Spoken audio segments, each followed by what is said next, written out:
Time to harvest the Asian pears. And this, I don't know, there's 4 different varieties on this tree. I'm not sure which one this is, and it wouldn't make any difference to me anyway, because I don't know much about Asian pear varieties. But this particular graft, well, they're still smaller than what you would get in stores, but they're much larger than they were last year. So I think I'm right in saying that the size depends on the size of the tree. This year it's developing some more pears that are a bit larger. With the, what I'm going to call ordinary pears, I don't know what to call them, the other type of pears, the one that are pear-shaped, like Bartlett, Anjou, all those different kinds of pears. From what I've read, you pick those when they're green anyway. You don't let them ripen on the tree because they spoil very quickly that way, and they ripen after they're picked. Well, obviously not completely green, they must be starting to ripen, but that's how they're picked commercially. So I'm not certain whether these will store for any length of time or not. I'm going to put them in the refrigerator to keep them as long as possible anyway, and I'll probably try to find something online that I can do with pears. So I will show you what I get when I finish picking these. I think that's pretty good for such a small tree. This is only the 2nd year that it's borne fruit, and it's only the 3rd year that I've had the tree. It had a lot of blossoms this spring. Most all the fruit trees around here had a lot of blossoms this past spring. I think it was because of the very mild winter that we had, but it gives you an idea of what some of the different kinds look like. This one I would call like a russet potato, a russet apple. It has that kind of skin. And these are some of the larger ones. And this one, there are several that are affected like that. This one also has a wormhole in it. I'm discarding it. The other ones didn't have a wormhole. I'm just assuming that that is like, what would you call that, scab if it was on an apple, I guess. But I think I'll find some use for most of these. I picked a number of them that were really green. Like that is a really green one. I will keep those out, just sort of put them on a windowsill and see if they ripen. I like these pears. They're, well, you can't compare them to the ordinary pear if you've never eaten an Asian pear. They're crisp like an apple, very sweet, and they don't taste exactly like the pear-shaped pears taste like. But I'm pleased with that harvest off of a little tree that's only its 2nd season, and they're already quite large, so I'm thinking maybe next year they'll be even larger. Got a mouthful. Thought I might as well try one. Show you what they're like. Very juicy. You can see the way that sort of glistens in the sunlight. And that one is definitely completely ripe. It's difficult to tell. The bright green ones aren't completely ripe, obviously, but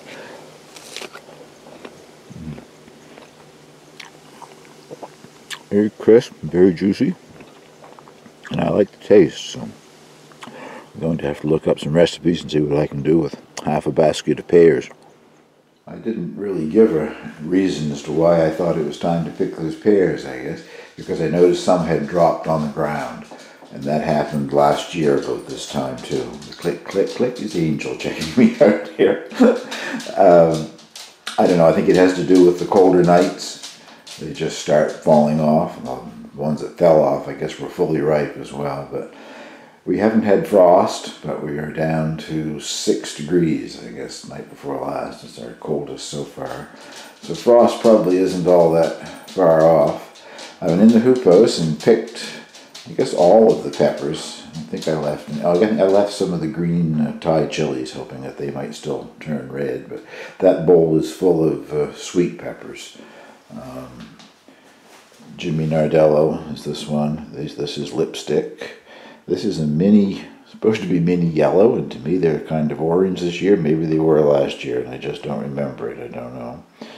And I said Jimmy Nardello, I guess, and that's a small lipstick that is actually ripened. So got these out, so I remember to use a lot of peppers before they spoil on me. Well, there's a mini yellow that's actually yellow. I don't know why I'm getting... seed must have cross-pollinated. I saved my own seed, so that's definitely 2 different colors of the mini yellow. I have a mini orange, but they're a very nice sweet pepper, just a miniature bell pepper. I must save some seeds for next year. Well, I'll show you what I've done with some of the hot chilies that are starting to dry, and some of the herbs. As John Cleese would say, now for something completely different. I have looked at this particular item in the Lee Valley catalog for a number of years and thought I'd really like to have one, so I broke down and bought myself a new toy. I'll show you what's inside of it shortly, but it's a sort of a fine mesh. Sides and bottoms are the different layers. This one is 4 layers, 4 tiers, whatever. There's also one that's 8 tiers, but it's just far too big. I didn't need anything that big. So it's for things that you want to air dry. Like I will be air drying the Thai chilies and the Espelette peppers, and the bottom layer there has some herbs that are air drying in it. So I'll show you inside of it. The bottom tier has sage and spreading or trailing savory. I can't remember which it's called, but it's a perennial savory. And that little dish in there has got some Espelette pepper seeds that I've saved for next year's crop.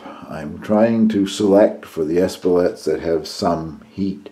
Even the ones that have heat are not, at least I don't find them terribly hot, but they're the ones that I prefer, so I checked 2 or 3 of them and selected the seed from them because they had some heat. I guess I had that camera pointed down at something else, but that little dish has got the seeds for next year, and those sage leaves just been in there since last evening, and already they've started to dry.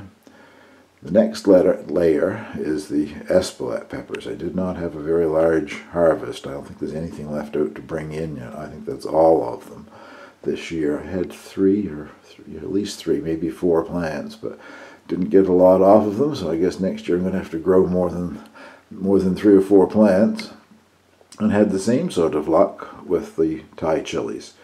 I certainly have enough for my use for quite a bit of time there. They're very hot. Don't use more than 2 or 3 in any recipe. And I'm going to have to save some seeds so that I can grow those again next year. And the top tier, so far, doesn't have anything in it. It will, I guess. I'm thinking about bringing in some thyme. I have 3 or 4 different kinds of thyme. Lemon thyme, German winter thyme, orange thyme, and French thyme. I think I got those all right. Growing in various parts of the hoop house. So I will be bringing some of those into dry, but I just thought you might like to see this. And this is not product placement. I am not paid by Lee Valley or the manufacturers of this to show it, but as I said, I've wanted one for a number of years, and now I have it. It collapses completely very easily and goes into a little nylon pouch thing for storage. Takes up no space at all when you store it. And it's hanging here on a swivel hook thing that's been in this ceiling for years. Way back in the 70s, I think plants used to hang on it. There hasn't been anything hung on it in years, and the interesting part is that it just fits between the wall and this thing. I was wondering if it would hang here or not, but it's just the ideal spot for it, and it's next to the stairwell, so I suppose it's where there's quite a bit of air circulation too. So, a good little item, I think, for drying some herbs and peppers. Well, even though the Yaccon is still alive, as you can see, I doubt that it's actually doing much growing. It's getting colder here by the day almost. It was 6 degrees this morning, and that's, I think, the 2nd morning in the last week or so that we've had a 6-degree morning, so frost isn't far away. And I'm concerned about what frost might do to it. Oh, this is supposed to be a cold-hardy variety, but I don't think it's meant to withstand frost. Never grown it before, never tasted it before, so I'm anxious to see what's down there. Hopefully something that we can use. Grew well all summer in this big container. At least the tops grew well all summer.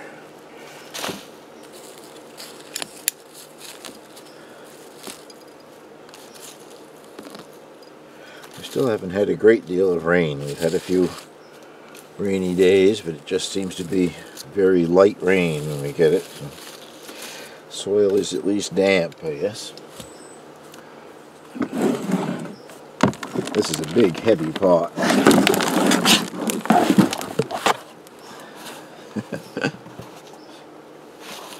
Hopefully I'll be able to find Yaccon in there somewhere. Oh, good size tubers showing up there.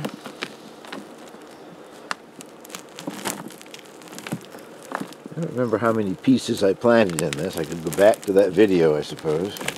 It wasn't very much.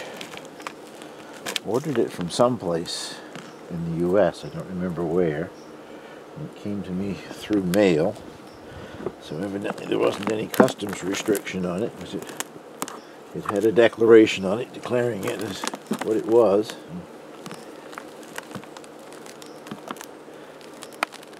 The old gardener guy, Bob, in Finland, very kindly sent me some pieces of some of his to grow, and our dear postal system did what it usually does that time of year, froze it. I received nothing but sludge, so I went ahead and bought some someplace else.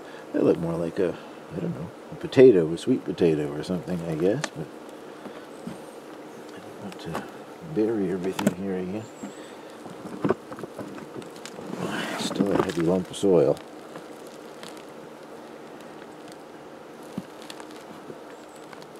Ooh.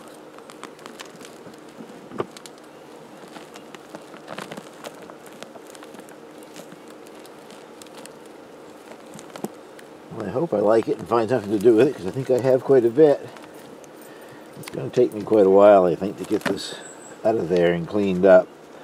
So I won't make you watch that whole process. I'll bring you back when I've finished here and got this cleaned up enough so that I can show you what came out of the pot.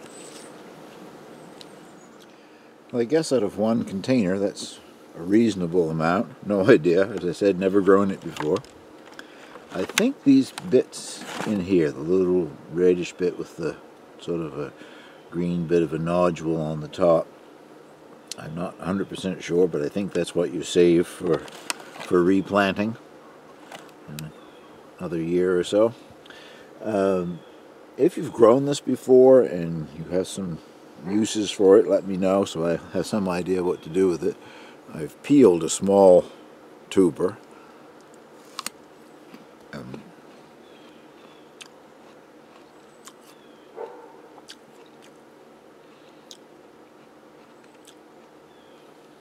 I already tasted it before I took that bite there, but I was expecting it to be sweeter, I guess. Everybody talks about how sweet it is. This is crisp, crunchy, quite watery. Not a lot of flavor, and, well, at least not as sweet as I thought it would be. So, if you have any comments there that might be helpful for me, please feel free to give them. And I guess that will conclude this video. Thank you very much for watching.